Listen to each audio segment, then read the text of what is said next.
আকাশে মেঘের ঘন ঘটা। ননী দাদুর চায়ের দোকানে একটা টিমটিমে হ্যারিকেন জ্বলছে। বিমল কাকা, গজানন আর সুনীল বসে আছে। সুনীল, তোর লিকার চা, চিনি কম দিয়েছি, কিন্তু বাপ আমার একটা কথা রাখ, আজ রাতটা এখানেই কাটিয়ে যা, আবহাওয়াটা সুবিধে ঠেকছে না। আরে দাদু, আপনিও যেমন। আকাশ একটু কালো করেছে বলে ভয় পাচ্ছেন? ওইটুকু রাস্তা সাইকেলে 10 মিনিট লাগবে। আরে সুনীল, ননি খুড়ো এমনি এমনি বলছে না রে। তুই তো আজ নতুন না, এই গ্রামেই বড় হয়েছিস। জানিস না এইরকম মেঘলা রাতে ওই রাস্তার মোড়ে কি দেখা যায়? দেখ, ওই তো আবার শুরু করলেন বিমল কাকা, সেই ভূত প্রেতের গল্প। কেন, কি দেখা যায়, বাঘ নাকি? এমন সময় গজানন বিড়িতে একবার টান দিয়ে বলল, বাঘ হলে তো ভালো ছিল রে, বাঘে মাংস খায়, কিন্তু ওই ছায়াটা মানুষের শিরা থেকে রক্ত চুষে নেয়। লোকে বলে একটা লোক ছাতা মাথায় দিয়ে রাস্তার মোড়ে দাঁড়িয়ে থাকে, কেউ একলা গেলে তার পাশে পাশে হাঁটতে শুরু করে, আর যে একবার ওর সাথে তালে তাল মেলায় তার আর পাত্তা পাওয়া যায় না। দাদু, আপনি গজানন দাকে ওই বিড়ির সাথে বেশি করে চা খাওয়ান তো, মাথার ভেতরে সব গোবর পোড়া। আরে বাবা, ওগুলো মনের ভুল। অন্ধকার রাস্তা, তাই ছায়া দেখলে মানুষ ভয় করে। ভুল কি ঠিক সেটা সময় বলবে রে খোকা, কিন্তু মনে রাখিস আজকে রাতটা কিন্তু অন্য রকম। বাতাস বন্ধ হয়ে যাওয়া মানেই হলো অন্য কেউ ঘুরে বেড়াচ্ছে। সামার তোর মতোই জোয়ান ছিল রে, বিশ্বাস করেনি। তারপর দিন কি হয়েছিল তুই কি ভুলে গেলি? ওসব সামাদ টামাদের গল্প বাদ দিন তো, আমি চললাম, দেখি আপনার সেই ছাতাওয়ালা আমাকে পাকড়াও করতে পারে কিনা। এই বলে সে উঠে দাঁড়ালো, বাড়ি যাওয়ার উদ্দেশ্যে ওই নির্জন পথ দিয়ে। জেদ করিস না সুনীল, শোন, ওরে শুনলি না তো?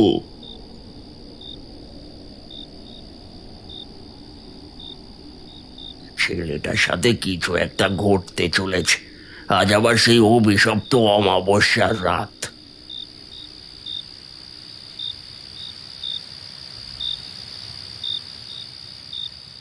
ননী দাদু শুধু একটা দীর্ঘশ্বাস ফেলে হ্যারিকেনটা সলতে কমিয়ে দিলেন।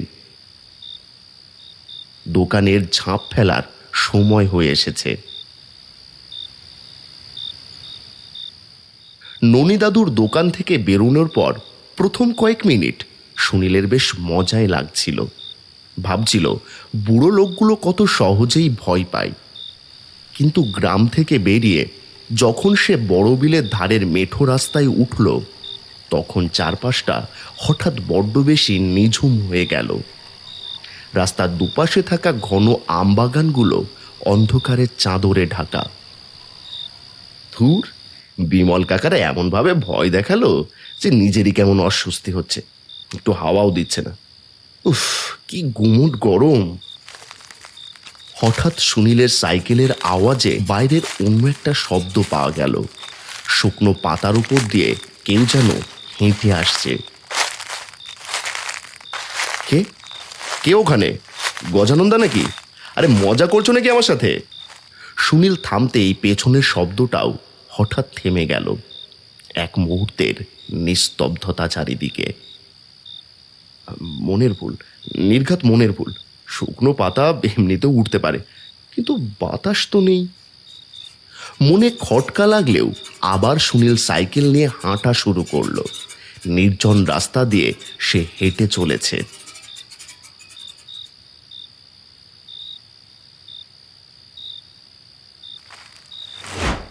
কিছুক্ষণ পর আবার সেই শব্দ। এবার মনে হচ্ছে শব্দটা তার ঠিক মাথার উপরে ডাল থেকে আসছে।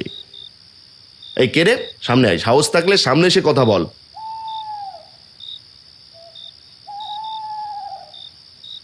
মুখে সাহসের কথা বললেও তার মনে একটা ভয় কাজ করছে। ধীরে ধীরে সুনীল টর্চের আলোটা সামনের রাস্তায় ফেলল, কিন্তু সেখানেও কেউ নেই। শুধু দূরে অন্ধকারের মধ্যে সেই বটগাছের ছায়াটা দেখা যাচ্ছে।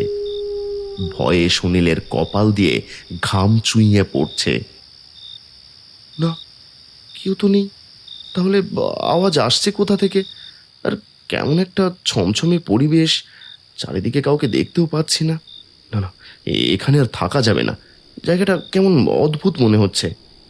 এই বলে জোরে সাইকেল চালিয়ে সেখান থেকে বেরিয়ে আসার চেষ্টা করতে যাবে, ঠিক তখনই তার নজরে পড়ল তার সাইকেলের চাকাতে হাওয়া লিক হয়ে বসে আছে। আরে এটা আবার কখন হলো? বাজার থেকে ফেরার সময় তো হাওয়া ভরিয়ে নিয়ে এলাম, এইখানেই লিক হতে হলো। যত সব। এমনিতে চারপাশের পরিবেশ কেমন একটা নিস্তব্ধ হয়ে রয়েছে, এমন জানি মনে হচ্ছে কেউ আমাকে আড়াল থেকে দেখছে। কোনো মতে বটগাছটা পেরিয়ে চলে যেতে পারলেই হয়। সামনেই সন্ধ্যা মাসির বাড়ি রয়েছে, রাতটা না হয় ওখানে কাটিয়ে দেবো আজ। এই বলে সে আবার সাইকেল নিয়ে হাঁটা শুরু করে। সাইকেল নিয়ে হাঁটতে হাঁটতে বড় বটগাছটার কাছাকাছি চলে আসে। রাস্তার ধারের বড় বটগাছটা এখন তার চোখের সামনে। গাছের ডালপালা ছড়িয়ে অন্ধকারের মধ্যে একটা অতিকায় দৈত্যের মতো দাঁড়িয়ে আছে। ঠিক তার পাশেই সুনীল দেখল একজন ছায়ামূর্তি দাঁড়িয়ে আছে। এ কি, সত্যি তো একজন লোক দাঁড়িয়ে আছে। লোকটা রাস্তার একদম মাঝখানে দাঁড়িয়ে, পরনে একটা ধুতি আর পাঞ্জাবি, মাথার উপর বিশাল একটা পুরনো আমলের কালো ছাতা। ছাতাটা এমনভাবে ধরা যে লোকটার মুখ একদমই দেখা যাচ্ছে না। অবাক করার মতো বিষয় হলো বাইরে এক ফোঁটা বৃষ্টি নেই, অথচ লোকটা ছাতা মাথায় দিয়ে স্থির হয়ে দাঁড়িয়ে আছে। এই যে ভাই, কে আপনি? মাঝ রাস্তায় এইভাবে দাঁড়িয়ে আছেন কেন? ভাই, একটু এগিয়ে দেবে? আমার ঘরটা তো ওই সামনেই, কিন্তু পা দুটো আজ আর চলছে না, বড্ড ভারী হয়ে গেছে রে ভাই। মণি দাদুর গল্পে সেই লোকটার মতো শোনাচ্ছে, কিন্তু সামনে থেকে দেখলে লোকটাকে তো মানুষ বলেই মনে হচ্ছে। ঘর কোথায় আপনার? এই রাত দুপুরে একা কেন বেরিয়েছেন? বেশি দূরে না, ওই তো সামনে, একটু সাথে হাঁটবি, বড় একা লাগছে। তুই সাথে থাকলে বুকটা একটু হালকা লাগে। আচ্ছা ঠিক আছে, আসুন, আমি সাইকেলে আছি, আপনি পাশ দিয়ে হাঁটুন, ওই মোড় পর্যন্ত আমি আপনাকে ছেড়ে দিচ্ছি। সুনীল আবার সাইকেল হাতে নিয়ে হাঁটতে শুরু করলো। লোকটাও তার ঠিক এক হাত দূরত্ব বজায় রেখে পাশে পাশে হাঁটছে।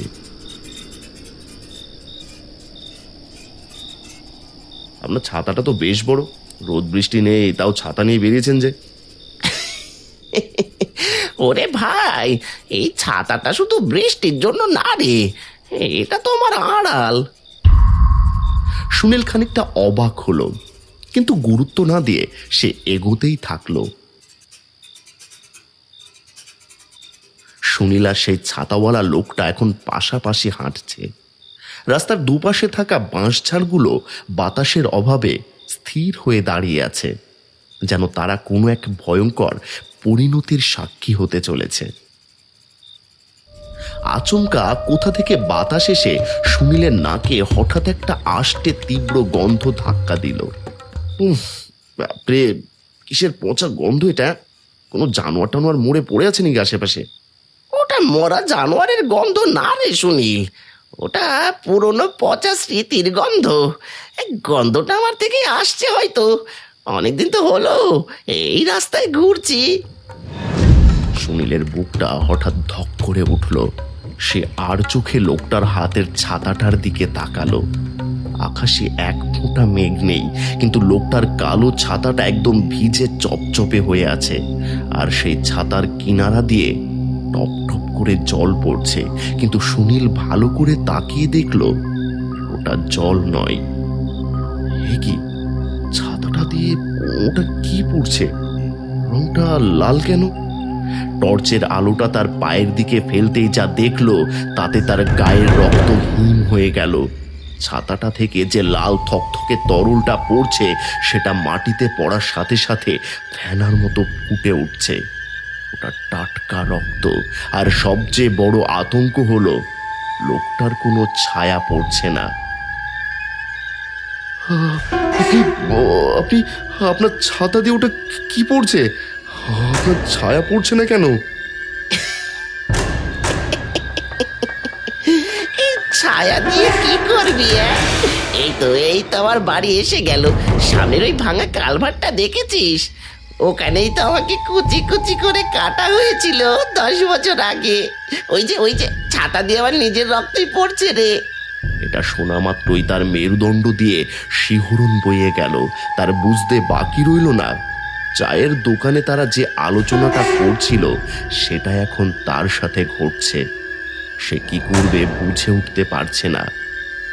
ওরে মানে আপনি মানুষ না, আমাকে ছেড়ে দাও, আমাকে ছেড়ে দাও, বাঁচাও, বাঁচাও, কে আমাকে বাঁচাও। সুনীল ভয় পেয়ে সাইকেল ফেলে দৌড় দেওয়ার চেষ্টা করলো, কিন্তু তার পা দুটো যেন মাটির সঙ্গে গেঁথে গেছে। আপ্রাণ চেষ্টা করা সত্ত্বেও তার পা আর নড়ছে না। পালাবি কোথায়?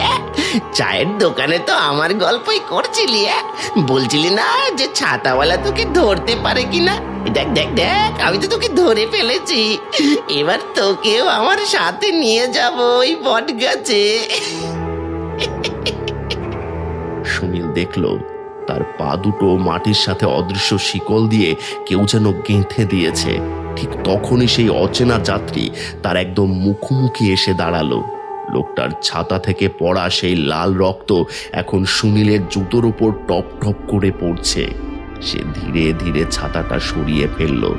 ওই অন্ধকারের ভেতরেও সুনীল দেখল লোকটার কোনো চোখ নেই, শুধু দুটো গর্ত দিয়ে গল গল করে রক্ত মিশ্রিত ধোঁয়া বেরোচ্ছে।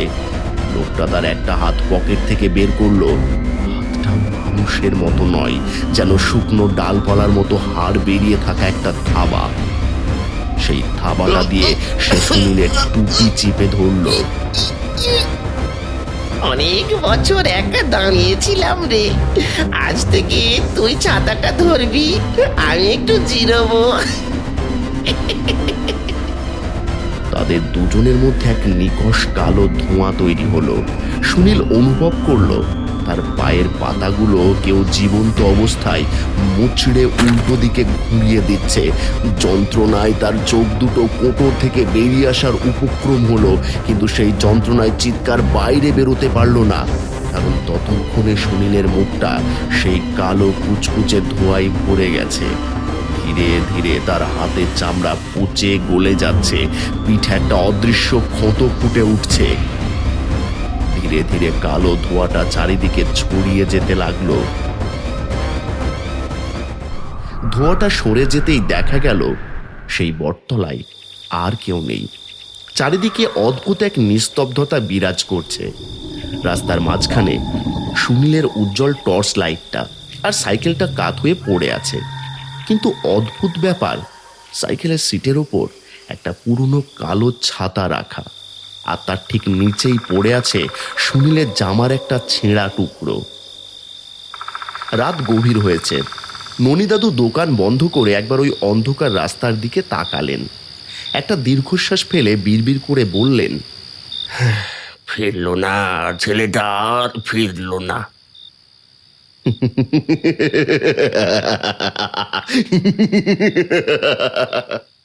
আপনার জীবনেও কি এমন কোনো গা ছমছমে ঘটনা ঘটেছে? কমেন্টে লিখে জানান।